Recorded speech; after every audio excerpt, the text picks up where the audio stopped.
What's up, everybody? Jackson here today with my little brother Chubbz. Hello, everyone. And today we're going to be talking, this is an expansion pack to our FireBobbyKotick video that we just released. I kind of wanted, with that video, I wanted to just kind of express my anger that I had at the time of finding out about all of this. And upon seeing Jim Sterling's videos, the capitalism one, I honestly only made it like 10, I don't even know if I made it 10 minutes into it. I didn't make it that far into it. I was like, dude, this is the market dictating what it wants, man. Like, you can say that these execs are fools for expecting these numbers, and it's a fair point. But at the same time, you have to understand that they have very well-paid mathematicians who are saying, look, the market spent this much on fucking skins last month, on your last game that was this. Like, the last Call of Duty made X amount. They spent X amount on fucking loot boxes in this situation. Right? Yeah. And this has been inflated and inflated. And this is what you've seen with games. They're turned into these live service games. Fallout 76, Anthem, soon to be Anthem. Oh, yeah. If everything I've been seeing and we've been seeing about Anthem is true, this is perfect example of games as a service following this shitty trend of shitty games as a service. Seriously, everything that I've heard about it, it's like got broken matchmaking. It's already having patch notes updates. They forgot to put in PC controls. This game hasn't even launched. Well, there's also there's an even deeper problem. That was the article I was just reading outside before we started this. But I guess I should have read it to you, and I should have finished it. Right. But I'll have a link below. But essentially, from what I gather from this article, was that it has fundamental problems at its core that were in Destiny, in Division, and we're talking like gameplay, grind, fundamental problems. Right, yeah. That go to the core, that Division already worked out, that Destiny already worked out. And it's like Anthem is a game that's out of place and out of time, man. Like, because it's almost like this should have shipped. Yeah. Things worked out. Well, right? And if you've been working on this for as long as you have, with the delays that you have had, in the current marketplace, with multiple games like this coming out. And you see the backlash, but you know what else they see is they see the numbers. Facts be facts. Fallout 76 may have enough bugs in it for Joseph Anderson to do a 2-hour-long video on them, right? Right. But facts be facts, the motherfucking game sold 1 million copies. Yep. So it was a financial success for Bethesda. And it looked good on their earnings report. And at the end of the day, that's all these companies give a fuck about. Yep. Is what's selling. What's selling? What's the current trend? So Jim says it's these executives, it's these fucking top dudes. I'm not going to defend these guys. I think half of them do poor jobs. I think they have stupid, unreal expectations. But I'm also not going to demonize them only when the market has consistently, over and over again, said, yeah, what to release. We want to buy skins. Like, yeah. we don't even want to pick them, though, motherfucker. We want to buy skins, and we want to do it randomly, motherfucker. Yeah. We want loot boxes. We want random chance. We want to gamble. We want that high of the win. Yep. And we want to pay for it with that instant gratification. And we're seeing it reach to the... And there's a reason there's slot machines in Vegas, motherfucker. Yeah. It's because people play them. Luckily, though, the backlash on that, it's kind of reached this awkward stage now where, like, they're almost done. You know what I mean? Almost. Yeah. Well, it's definitely coming to this point where it's like even as like the accepting way of the nature of the gamer, the base of gamers with microtransactions, where there were these common defenses that were put forth, such as they're only cosmetic, they don't affect the core gameplay, and all of these were fair. I'm not going to give them say that anyone who believed that was stupid. No, that's a fair argument. It's a 100% fair argument to make. And if that had been the nature of these, then it would have been good. It would have been good for companies to sell extra shit that has nothing to do with the game, doesn't affect the game at all, and have people buy that. And as an effect, people who decide not to buy them enjoy a better product overall. Right. So in theory, on paper, this is a great argument.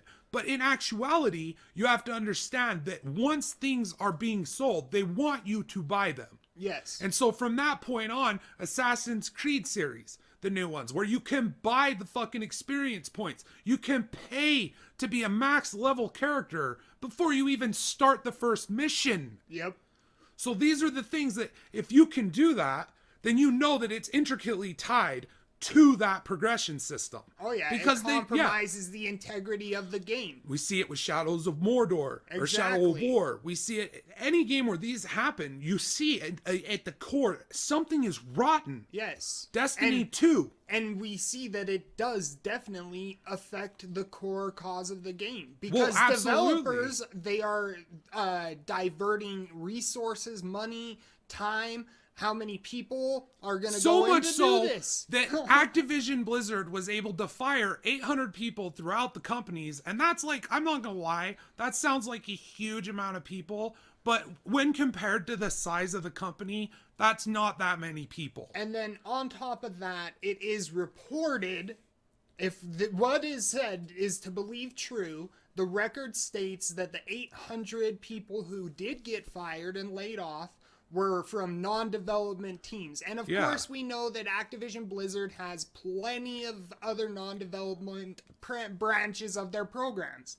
Because keep in mind that Activision Blizzard and Candy, even though they are a conglomerate, they do act separately. Yeah, they have their own deal. Yeah, they work on separate releases, they have their own companies, and they run it separately. So you got to think, okay, there's community managers. Yeah. You know what I mean? What is their job? They literally just sit there and manage a community to be the intermediary information of the fans and the people who want. They are a mouthpiece. Yes, they just sit there and tell the developers and the people up top, well, this is what all these people say. And they've been failing. Yes. Unless there's, and this is legit, there may be a managerial problem that's not being addressed, where managers at Blizzard and Active and King and all these places are not listening to those people. Or those people don't want to listen to them because it's fucking with the fundamental mechanics. Because the community, let's face it, is at this point where this paper-thin argument of it's only cosmetic, it's not affecting the gameplay, it has been exposed to be false. Yes. I don't think anyone would make that argument. I'm not going to say that there aren't people who would still enjoy these games that are fundamentally affected by the microtransactions. You see it with Destiny 2 when shaders go from being an overall thing that's equipable and stays forever to being something that is consumable. Oh, yeah. And is found in loot boxes. Yep. You see it. You see the attention given to the game. It's no longer not affecting the game at that point because it fundamentally affected the experience from Destiny 1 to Destiny 2. Yes. And it was at a cost of these microtransactions that are cosmetic only, that were supposed to fund new gameplay, new fun shit for everybody, but instead became a structured system built with psychologists and very well paid behavioral psychologists, I might add. People who are making a lot of money. Oh, yeah. That are all about these systems that are affecting the gameplay now. That are ruining it. That are making the grind seem tedious and uninteresting when it used to feel like a rush to get a good item. Now it just feels like a step up a ladder with the fucking goddamn concrete that the developer threw on your shoulders the second you spent the $60 to buy the fucking game. Yep. Right? So like, we've reached this point where it is being seen. Anthem will be critically panned. Like, that is that's just my fucking bullshit prediction. Oh, yeah. But I will say that this game, I don't think me and you will hate it. I think we'll like a lot of it, but at the end of the day, we're going to say they should have made that free to play. Yeah. If they would have made that free to play, they could have had more microtransactions than it's already going to have day one. They could have been more aggressive with their bullshit in-game grind that's going to be there. You will earn these coins at a rate that will feel like a trickle of a trickle. Mm-hmm. Okay? Because they want you to buy them fucking premium shards. They want you to throw your money down where they fucking want to sell shit, and that's what they want to sell. Oh, yeah. And if the market buys Anthem Day 1, and they buy these, you know, any portion of its Day 1 base buys these, Anthem's a success, no matter how fucking unfit to be released it was. No matter the bugs, the updates that are going to be needed to fix the fundamental core. No matter if the reception is negative or positive. It's going to be, and that's the thing that people don't understand, is that, like, when Blizzard says that they fired 800 non-developers, but also in the same news week, I'm seeing that they're hiring for Diablo 2 or Diablo 4 Diablo project. 4 as well as Warcraft and various other projects. And they're hiring developers, game developers, coders, people who are on the ground floor of our games that we receive.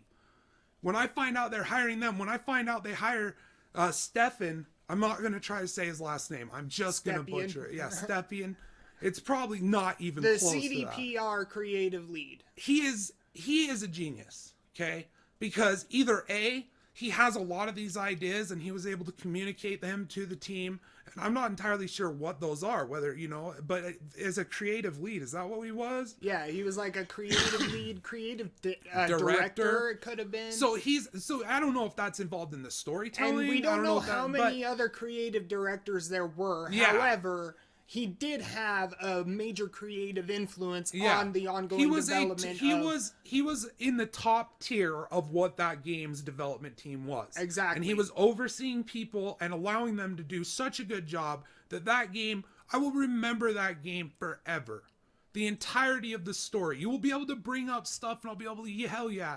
Meanwhile, you could come to me with any number of games that I've played through to the completion and try to get me to remember something that happened in it, and I could be like, I don't remember that. Yeah. Like, I don't remember that. I don't remember that either. Like, Destiny 2, like, the huge majority of that game, I don't remember. I don't either. Yeah. I remember the baby Bane. Yeah, the bad parts of the story, but, like, there are so many, should have been memorable parts, or even just, like, bland parts, or just in between walking shit.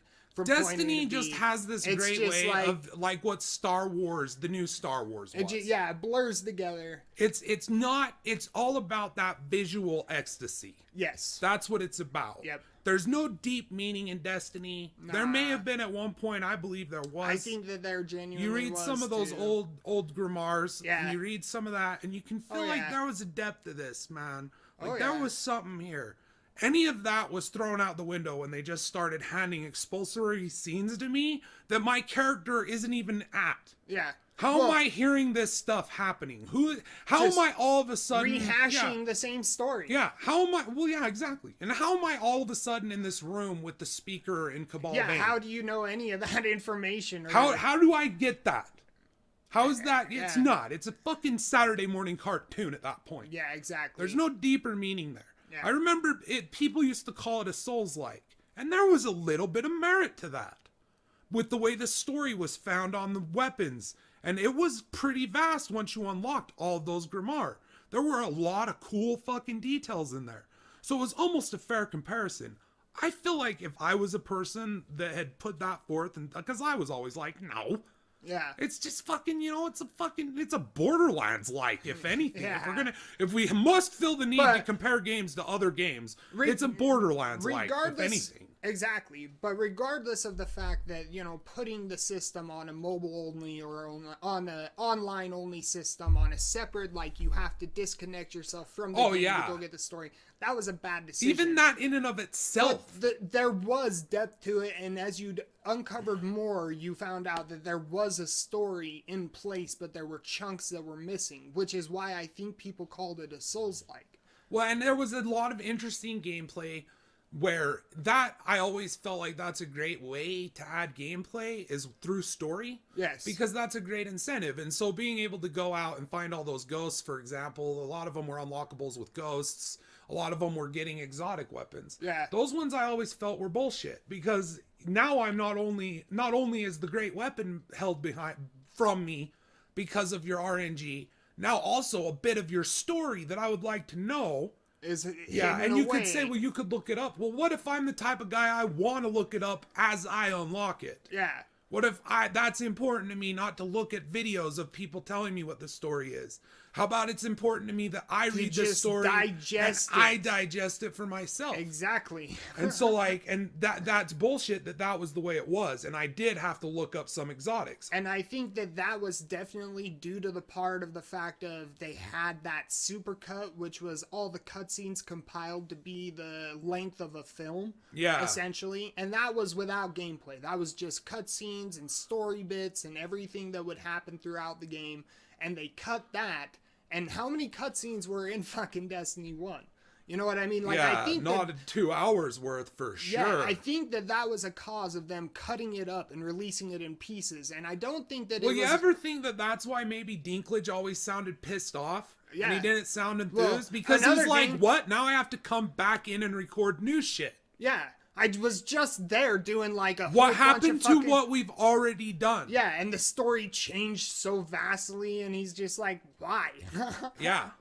And he sounded bored. And he would have been known all these details. He was probably reading those lines over and over and over again, and just with like little variations on them. Yeah.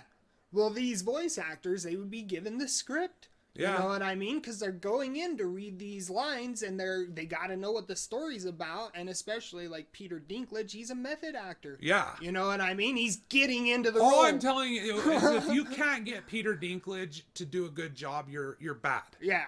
Because Peter Dinklage, like I don't even like my first memory of Peter Dinklage was seeing him in Penelope. Yeah. And being like blown away at how good of an actor he was. Oh yeah. That guy is a fucking amazing actor. It's very fascinating to watch Penelope and then watch Game of Thrones. It's crazy. It's nuts. But like in Game of Thrones, he's insane good in that. He shows all sorts of ranges and different.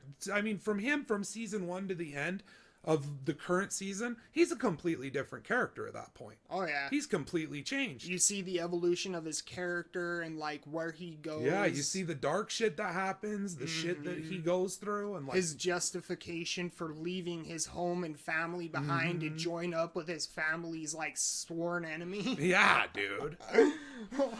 and so like, but like the thing about this is I think that was due to the bad decisions made throughout the development of the game that led us to Destiny 2 being dubbed Destiny 1.5. And we're seeing, like we talked about in the last video, these games are coming out and they're causing a ripple effect throughout the entire industry, right?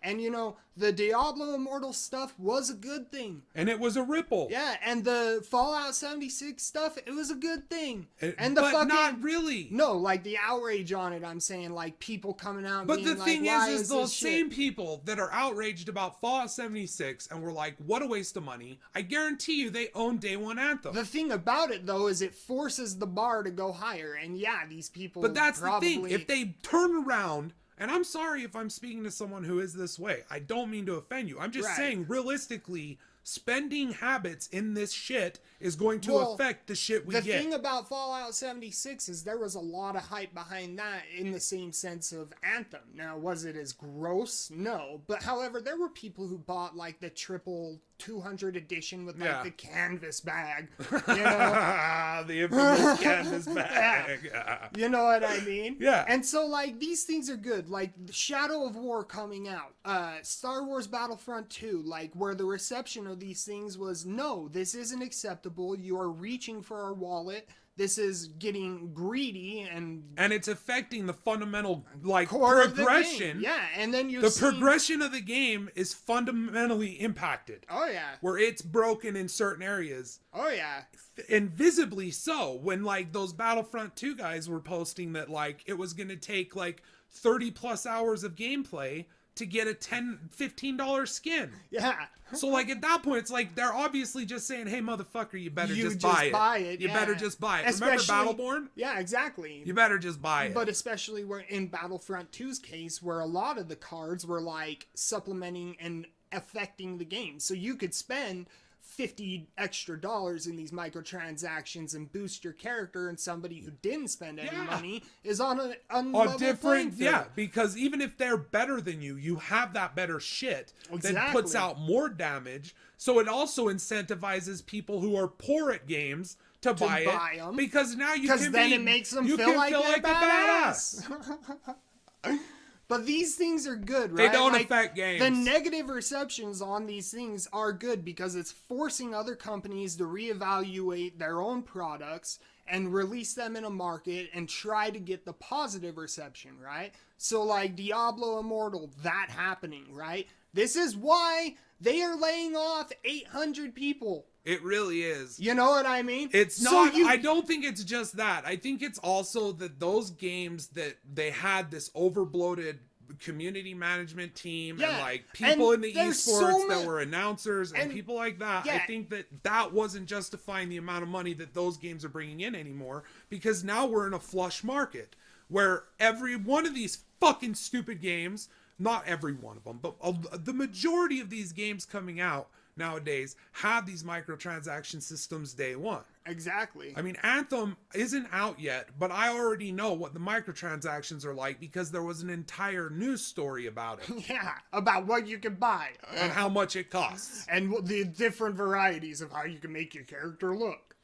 So like we've crossed into new territory. We're now in an area Right. where But- as consumers we have to accept the fact that this is the consumer's fault. Well, this is, you know? That's my only point. The- Like, even those people getting fired, those people were hired because the market was throwing money into these things, into these one things. There was overwhelming positivity about the Blizzard, Activision products. Overwatch was vehemently defended. All of these people saying, like, even Jim Sterling, fuck him. Even Jim Sterling, though, at the time was like, this is bad. And he was Yeah. getting attacked for it. Yeah. I just had it with Jim Yeah. at this point. Like, this shit is so annoying. When you paint this picture of these 800 people in the rain with their families living out of a car, when in reality these people have got more to their name than a lot of motherfucking people and most people that I know. Yeah.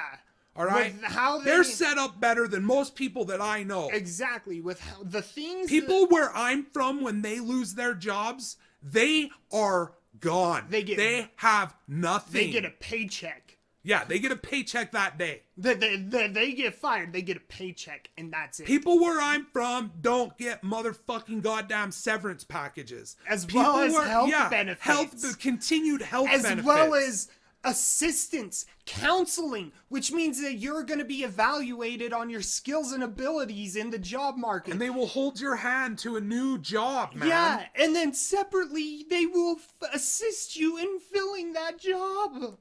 I don't feel bad for these people. I'm sorry. And it's not like I don't care, and I wouldn't be like, man, that sucks if I know him. Let me get you a fucking drink. Let's talk about it, Yeah, dude. well- And I'd be like, get it out. You know what? Fuck Well, them that's- anyway. They don't deserve you, dude. Fuck that company. You're going to find something better. You're a driven person. You did a good job for them. Fuck them.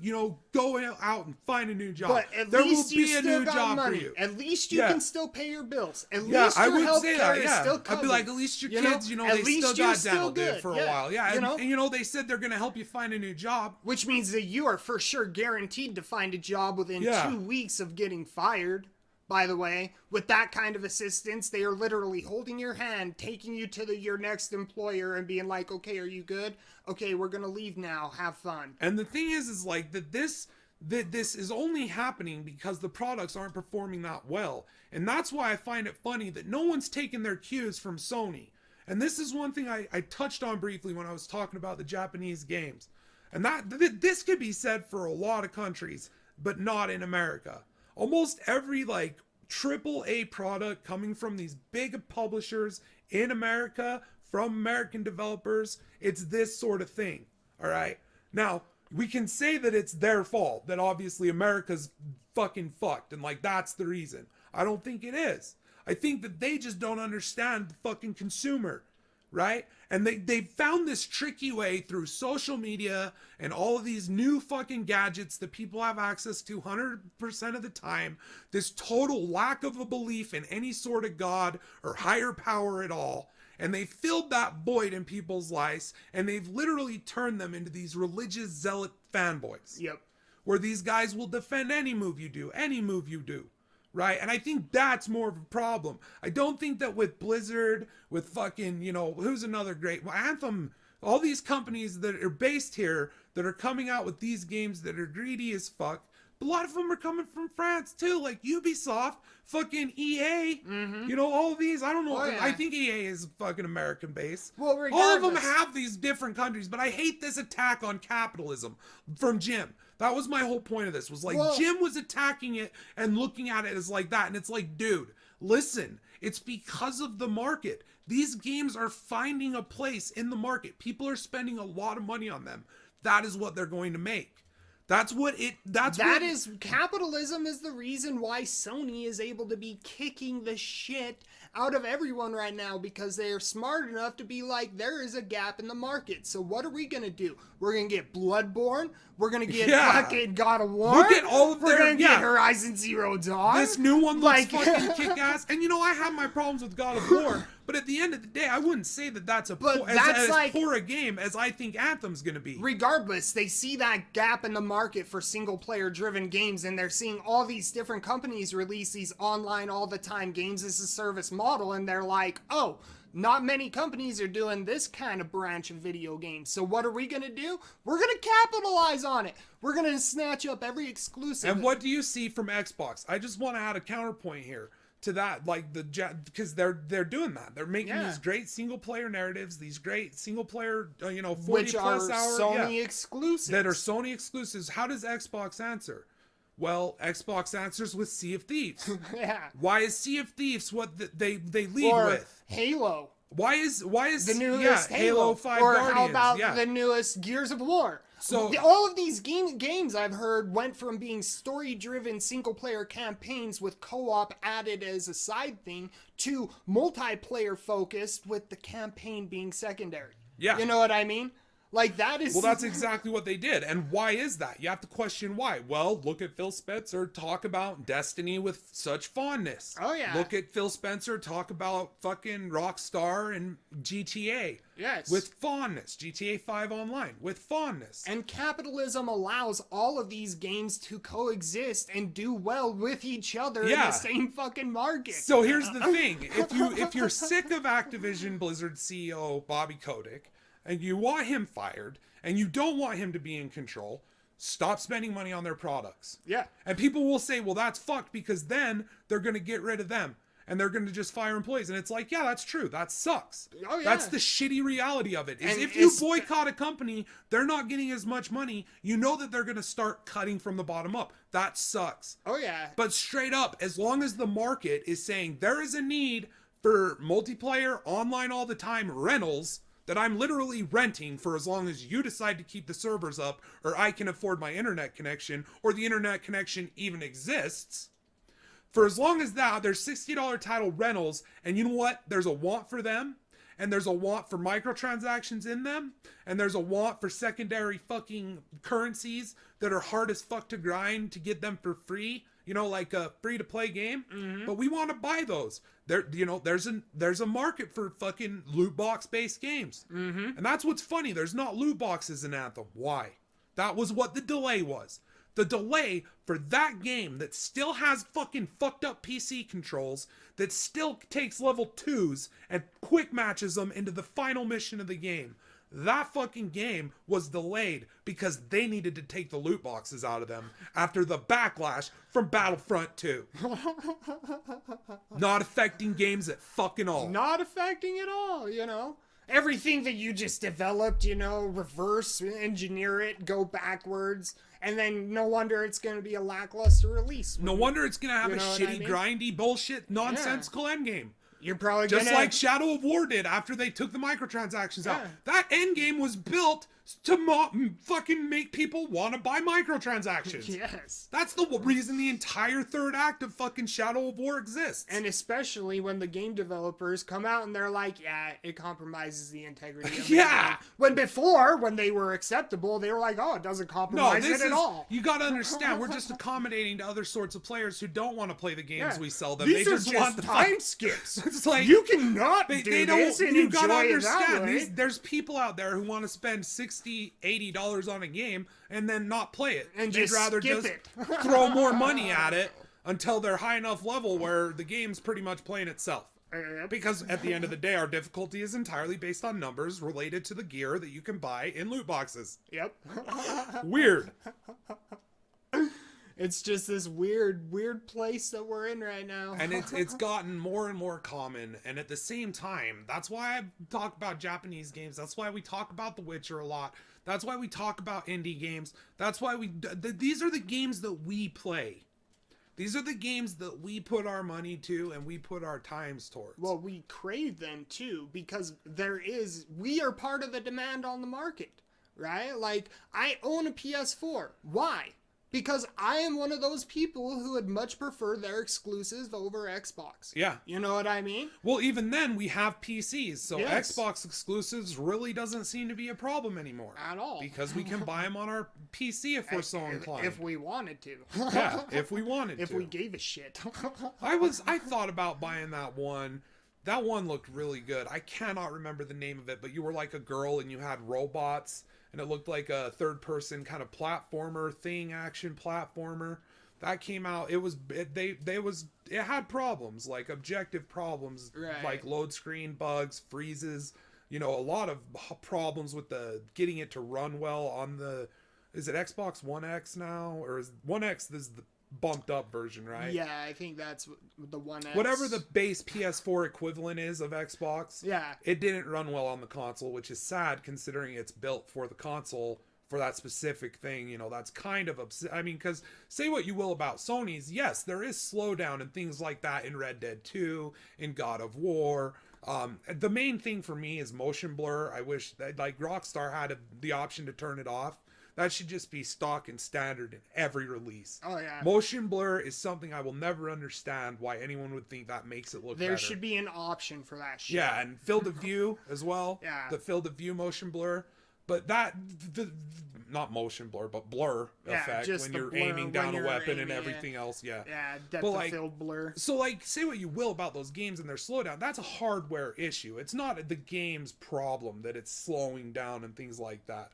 But if the game is freezing, the game is crashing, the game is kicking people to the main menu and, like, doing weird shit like that, that's a problem. As far as I understand, they've patched all that and it's all fixed now. Right. So it was just kind of your classic case of rush delivery, get it out there. Yeah. We can patch it later, get a news story about it. Yeah. Ongoing Game Award is a thing. Ongoing Game Award. But yeah, another point that I just want to point out, bringing it back to the whole Blizzard thing, is this is a direct response to what happened with Diablo Immortal. Their stocks dropped. People were talking about how they wanted more Diablo games and how there is a huge demand for a Diablo 4. That isn't going to fucking come cheap. That's Yeah. going to require a lot more developers. That's going to require pretty much an entire new team from what they're talking about. So Diablo historically was super dark. I remember the first game was super creepy, and another dark. thing is it wasn't even developed by the original Blizzard team. It was developed by a separate team, a game developer, but Blizzard bought them out and then they became Blizzard North or something like that. Yeah. You know what I mean? And so that's another But Diablo, thing. yeah. But Diablo 3 was less atmospheric horror Yes, and and more it was focused more on about action and the grind. Going What through I'm again and excited again. about is they got the Witcher 3 dude over working on Diablo. Oh, yeah. Potentially, we don't know. I don't know for sure if that's... Yeah. But, like, I would assume that that's where they'd throw his talents, right? Like, dark fantasy. Oh, yeah. Like, that's up his alley. Oh, yeah. So, Oh, like, yeah. that sort of thing. Or maybe they're going with an Overwatch single-player mode. That also crossed my mind because I was thinking he also was, you know, on 2077. He worked on 2077. Maybe they want to make more RPG-esque first-person shooter. Well, that would be fucking cool. And that's what I see when I read this news. I'm sorry. I'm not. No. I'm not like I hate and- these people that were fired. No, but let's be honest. There's so many different branches of Blizzard Activision, and there are a lot of them that are inept. Like the game managers at Blizzard. I just want to share this story real quick. Because the game manager in Blizzard, you tell it because this was your story and it happened to you. Oh my god. Yeah. So what are those guys called? They're game managers. I don't think they're game or managers. general manager. GMs? They're GMs. I think they're GMs. There's something. Regardless, if you have a problem, a GM has the power with the tools in the game to give it back to you. So, And like, fix say it. you get hacked and all of your items This disappear. is a great fucking story. Yeah, they, you know, You basically, there's a ticket, you can open up a ticket, and basically what it is you tell them your problem, they will respond to you within 24 hours, they're working all the time, they're on the computer, they're going through these tickets, they're handling this online community, okay? So my problems have usually been addressed with, you know, forthrightness. My account got hacked back during Watlicky, and during Watlicky, I got all of my stuff that it was taken back. all of it, and it was within 24 hours. It was a timely thing. It wasn't like it took them forever. Like the second I wrote them and said, hey, my account got hacked, I had X amount of gold taken from my guild bank, I had X amount of gold taken from my private bank, and like all this stuff was taken. I had, you know, this armor, this BOA, this BOE or BOE in my thing, this BOA in my thing. Because I had a bunch of sets of armor from legacy raids that were chilling in my vault and shit. Yeah, because they cleaned out your bank. Yeah, and so like immediately dude was like, sure, no problem, give me a second. And fucking within like 24 hours, he said, well, I'll have it back to you within 24 hours. Within 24 hours, I think it was like probably way less, like 5 or 6 hours. Yeah. I got an email, hopped on there, all the shit was in the mail. All my gold, all my items, everything. Reclaimed, bam, fixed. So I'm playing recently, and I want to. Cream got us the BFA, Battle for Azeroth. Yeah, Chris got us copy Battle for Azeroth through farming gold in game and actually purchasing it on the Blizzard app because you can buy things with digital gold. And so Chris got us copies. Going through that, I got into the Draenor stuff a lot, the Warlords of Draenor, and I started to kind of do that end game. I was way ahead level, so it wasn't hard, and it was just like I was doing it for the story because I love fucking World of Warcraft story. I love their lore, and so that's why I was doing it. And fucking above all else, I love the orcs in WoW. Like I love the Horde in WoW. Like they're the most interesting. There's a lot of interesting things and characters on the you know, the Alliance side, but I just find the Horde to be so much more intriguing because there's so much more redemption and like this perceived like they're just bad. Yeah. They're bad, you know, like, yeah, they're just bad. They can't change. There's not many stories where they're actually one of the more intelligent, goodly races where they actually have that conscious. But they also still have that warlike tendency. Like, you get the Gromsh with you when you get the Thrall, you know what I mean? Yeah. You know, for every Grom Hellscream, you know, his son's gonna be a crazy fucking warlord who takes over and wants to kill all non-orcs. Yeah. You know what I mean? So, like, you're gonna see these sorts of things happen. But that's just individuality, you know what I mean? Yes. As a whole, the orcs have only been good for Azeroth. Despite the bad that they brought. Like, Thor straight up saved the entirety of Azeroth when he went dragon and fucking became a guardian, you know what I mean? Yeah. So, like, but either way, I'm playing through Draenor, and there's this one achievement that you have to have in order to gain flying where you can fly through Draenor. And so I really wanted to do that because it resembled Outland a lot, but it was the pre-Outland Outland. This is when it's starting to be raped and pillaged by the demonic forces, you know? Yeah. When this is in the Legion beginning. is first showing up. This is the beginning stages of it. This is when you can see the also, damage. And it's also in an alternate timeline because they have that lore bit of Garrosh going back in time and going into his father. Yeah. And him and Grommash are then the war chiefs. Well, that's when you get into the Bronze Flight, and that's just the whole can of worms. Yeah, but regardless... Time travel, alternate timelines. Regardless, boom. I understand the need that you wanted for this flying achievement. Yeah. Because Burning Crusade was when they introduced flying mounts. And then they just like throw it back in Pandora's box. It's like, no, you already opened that thing. Well, like it's been there since the second expansion. Traditionally in WoW, you would get your flying by paying a trainer to train you, and that was X amount of gold, and then you'd have to buy a flying mount, which was X amount of gold. So it was basically a gold lock, which is fine because you make plenty of gold leveling up through quests, selling useful crafting materials in the player based auction house. But you get tons of cash. So like it was not hard to get flying. Usually by the time you got there, if you were kind of an anal player who did a lot of the things and leveled your professions and things like that, by the time you hit Outland, you were sitting on enough, you fucking buy it. Oh yeah. And in the case of it being an alt, well, you have a player at endgame and they're making way more gold because it's inflated at that point. Oh yeah.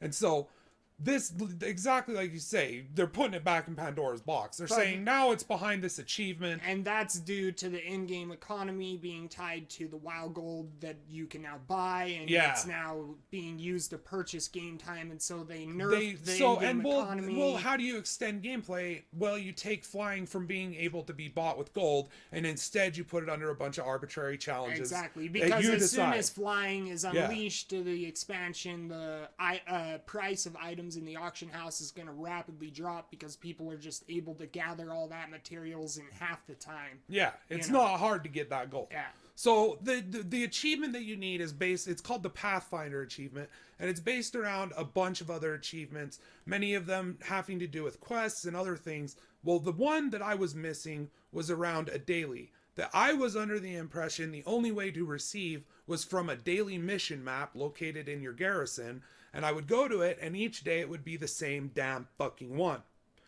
And I did that for about a week. Finally, I said, nope, I'm fucking done with it. This is a bullshit bug daily. I'm getting the same, I think it was 2 or 3 that I got by the end of it. Yeah. I'm like, get the 2 or 3 same ones. I'm not seeing these other 5 that I need for this achievement so I can have flying.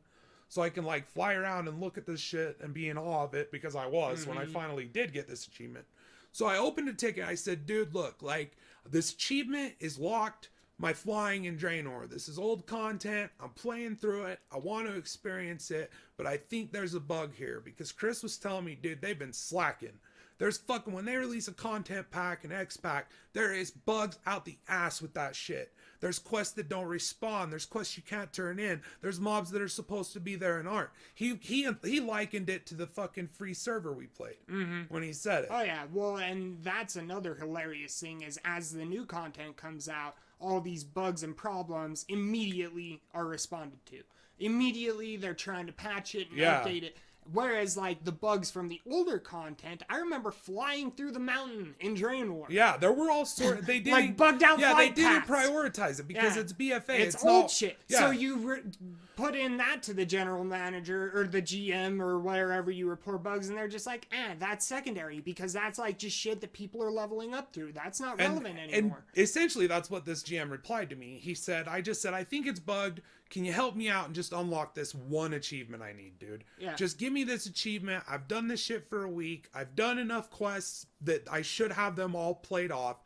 If they were able to be played in order, I would have them done.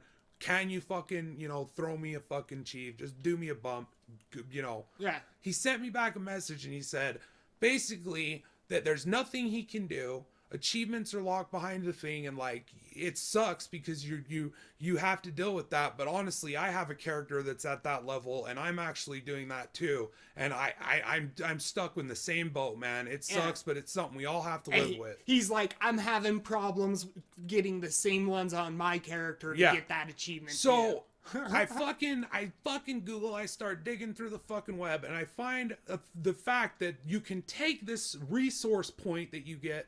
These resources, it's a currency that you get for just that expansion. You can take this to a dude in your garrison and you can buy these quests with that fucking garrison this guy didn't tell me that. This guy didn't even know, probably. No, he's just doing the good guy customer service bullshit. He had no idea. He had no idea so that that was a thing. So if that guy lost his job, sorry, I don't fucking care. You're inept at your job. You are a GM for a game and you're not aware that there's a vendor. You don't even know about the mechanics of the game. Yeah, like you're not aware of that vendor. You're having issues for getting the same fucking daily quests on your achievement. Like, you're really gonna respond that way? You're not gonna say, oh, hey, by the way, there's a vendor that, you can buy these missions and that just proves get them that done. You don't know the fuck what you're talking about, Exactly, man. dude. And you're supposed to be paid to know what the fuck you're talking about, man. Yeah, you're supposed to know everything about I'm not this. gonna claim that everyone fired from Blizzard is an incompetent fool like that. All I'm gonna say is maybe there's a possibility that some of these people had jobs that didn't need to exist. Maybe they needed to cut the fat.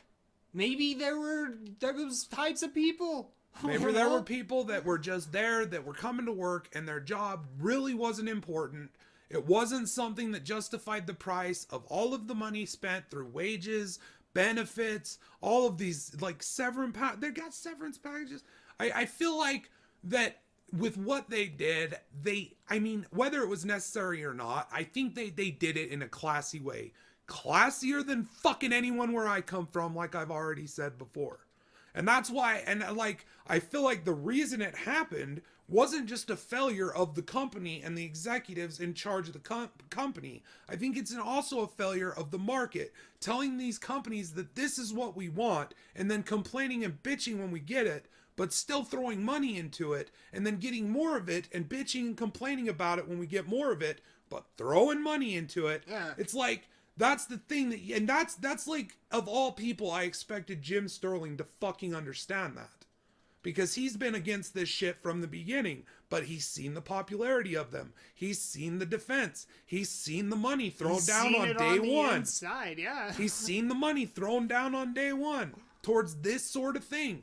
So for him to come out and say, well, it's just the CEO, it's entirely his fault, he should be fired. It's not the fact that, you know, Diablo It's disingenuous, and it's disingenuous not to mention the developers that Blizzard are hiring. The 140 job opens. It's disingenuous to not mention that Blizzard has stated that these people are non-development team employees. Yeah. And to say that they were also working on Warcraft stuff, Diablo stuff, and Overwatch stuff.